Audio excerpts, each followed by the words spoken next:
আমরা যেটা করব সেটা হলো যে দুজন আসামি পলাতক আছে তাদের বিরুদ্ধে একটি গ্রেফতারি পরোয়ানার কপি সহ রেড নোটিশ জারির আবেদন করা আছে আমাদের আগেই। সেটাকে এখন মডিফাই করে গ্রেফতারি পরোয়ানার বদলে একটা কনভিকশন ওয়ারেন্ট, এই কনভিকশন ওয়ারেন্ট বা সাজার পরোয়ানা মূলে আমরা তার বিরুদ্ধে আরেকটি ইন্টারপোলে নোটিশ জারির জন্য আবেদন করব থ্রো ফরেন মিনিস্ট্রি। এটা আমরা করব এবং এটার কাজ অলরেডি আমরা শুরু করেছি প্রসিকিউশন।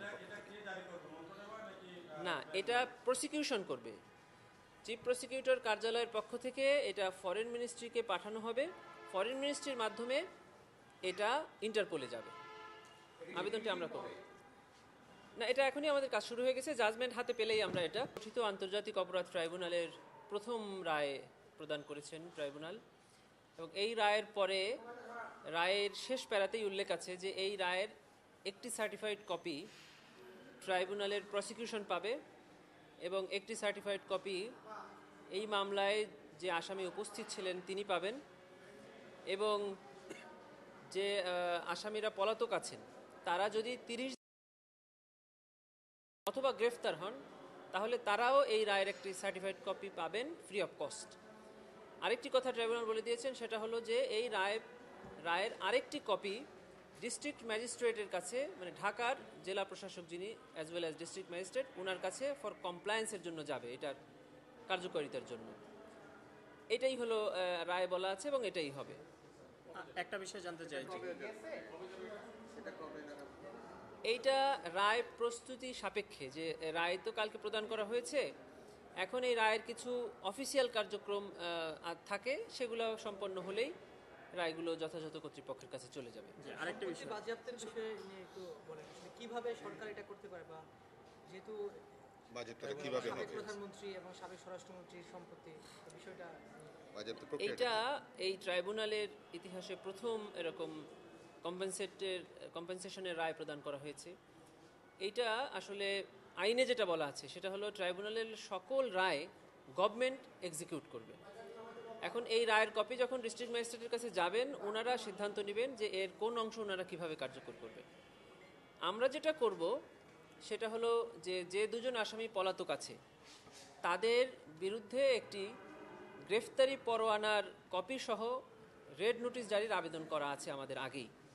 সেটাকে এখন মডিফাই করে গ্রেফতারি পরোয়ানার বদলে একটা কনভিকশন ওয়ারেন্ট, এই কনভিকশন ওয়ারেন্ট বা সাজার পরোয়ানা মূলে আমরা তার বিরুদ্ধে আরেকটি ইন্টারপোলে নোটিশ জারির জন্য আবেদন করব থ্রো ফরেন মিনিস্ট্রি। এটা আমরা করব এবং এটার কাজ অলরেডি আমরা শুরু করেছি প্রসিকিউশন। ইউনিভার্সাল অ্যাকাউন্ট মানে এক অ্যাকাউন্টে অনেক সুবিধা। এফডিআর এর মতো হাই প্রফিট, সেভিংস এর ডেইলি প্রফিট, অ্যাকাউন্টের মতো ট্রান্সফার ও লোন সুবিধা। অ্যাকাউন্ট খুলুন আজই। না, এটা প্রসিকিউশন করবে চিফ প্রসিকিউটর কার্যালয়ের পক্ষ থেকে, এটা ফরেন মিনিস্ট্রিকে পাঠানো হবে, ফরেন মিনিস্ট্রির মাধ্যমে এটা ইন্টারপোলে যাবে। আবেদনটি আমরা করব না, এটা এখনই আমাদের কাজ শুরু হয়ে গেছে। জাজমেন্ট হাতে পেলেই আমরা এটা পাঠিয়ে দিব। চৌধুরী আব্দুল্লাহ মামুনকে 5 বছরের সাজা দেওয়া হয়েছে। আসলে ট্রাইব্যুনাল আইনটা কি, যদি রাজসাক্ষী থাকে সেই আইনটা কি?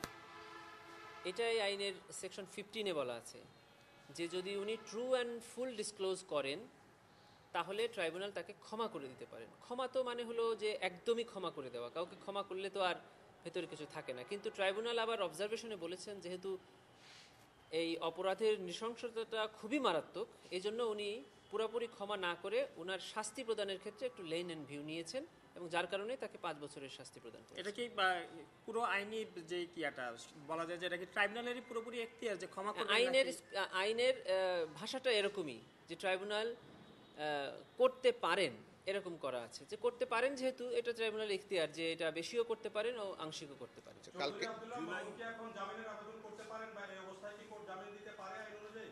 ট্রাইব্যুনালে ওনারা আর কেউ কিছু চাইতে পারবেন না, ট্রাইব্যুনালের সাথে ওনাদের সম্পর্ক শেষ। এখন ট্রাইব্যুনালের কাছে ওনারা শুধু এই মামলার সার্টিফাইড কপি চাইতে পারবেন, সাক্ষীর জবানবন্দি সার্টিফাইড কপি চাইতে পারবেন, বা যে সকল নথি আছে তাই চাইতে পারবেন।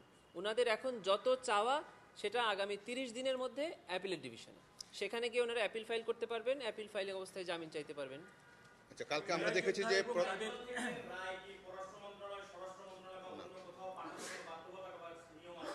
না, এই রায় 3টি জায়গায় যাবে।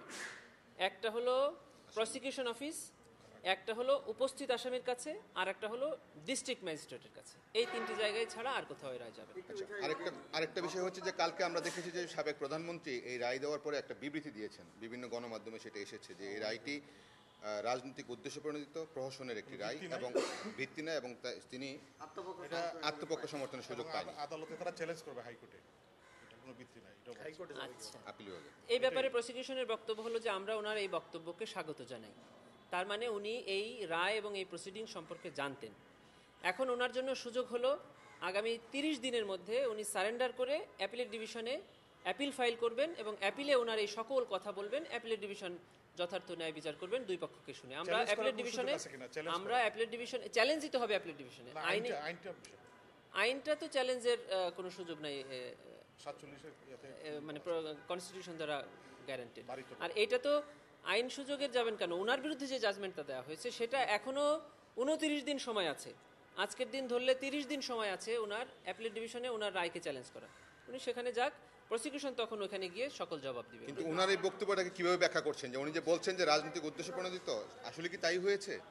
অবশ্যই না, কারণ আমাদের ট্রাইব্যুনালের বিচার এতই স্বচ্ছ হয়েছে যে আমরা চ্যালেঞ্জ দিয়েছি যে পৃথিবীর যে কোনো আদালতে এখানে যে মানের ডকুমেন্ট এবং এভিডেন্স দেওয়া হয়েছে সেটা যদি সেই সব আদালতে দেওয়া হয় সকল চ্যালেঞ্জ উতরিয়ে যাবে এবং এখানে যে রায় প্রদান করা হয়েছে, যে শাস্তি দেওয়া হয়েছে সেই শাস্তি ওখানেও দেওয়া হবে। এটা আমরা চ্যালেঞ্জ করেছি।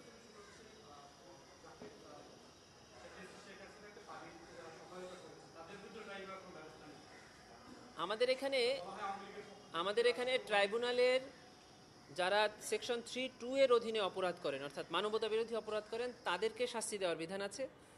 আর একটা বিধান আছে যারা ট্রাইব্যুনালের প্রসিডিংসকে বাধাগ্রস্ত করেন, অর্থাৎ কন্টেম্পট অফ কোর্ট করেন। এই দুইটা কার্যক্রমের বাইরে আর কোনো ব্যাপারে ব্যবস্থা নেওয়ার সুযোগ এই ট্রাইব্যুনাল আইনে নাই। অর্থাৎ ওইটা আমাদের এখানে কন্টেম্পট অফ কোর্টের মধ্যে পড়বে বলে আমরা মনে করি। গতকাল জুলাই যোদ্ধা এবং তাদের পরিবারের সদস্যরা যে করেছে যে চৌধুরী আব্দুল্লাহ মামুনের যে 5 বছরের সাজা, সেই সাজাতে তারা অসন্তুষ্ট। তারা প্রতিক্রিয়া জানিয়েছেন যে এর বিরুদ্ধে তারা আপিল করতে চান। তো এই আসলে মানে ইয়েটা কি মিনিমাম যাবজ্জীবন চাচ্ছে আর কি। আমাদের বিজ্ঞ চিফ প্রসিকিউটর স্যার প্রথম থেকে একটা কথা বলতেন যে আমরা ট্রাইব্যুনালে এমন একটি বিচার এবং এমন একটি প্রসিডিংসে অংশগ্রহণ করতে চাই যাতে দুপক্ষই বলবে ন্যায় বিচার হয়েছে, বাদী পক্ষ এবং ভিকটিমরাও বলবে ন্যায় বিচার হয়েছে এবং আসামি যারা আছে তারাও বলবে ন্যায় বিচার হয়েছে। এখানে চৌধুরী আব্দুল্লাহ আল মামুন সাহেব একজন আসামি, তার বিরুদ্ধে একটা শাস্তি প্রদান করা হয়েছে। এখন এই মামলায় 3টা পক্ষ অ্যাপিল করতে পারে। একটা হলো আসামি পক্ষ, একটা হলো প্রসিকিউশন, আর একটা হলো যারা মানে আরেকটা হলো গভর্নমেন্ট বা যারা কমপ্লেইনেন্ট এখানে বলা আছে। তো এরা যারা যদি চায় আইন অনুযায়ী 30 দিনের মধ্যে অ্যাপিলেট ডিভিশনে যেতে পারে।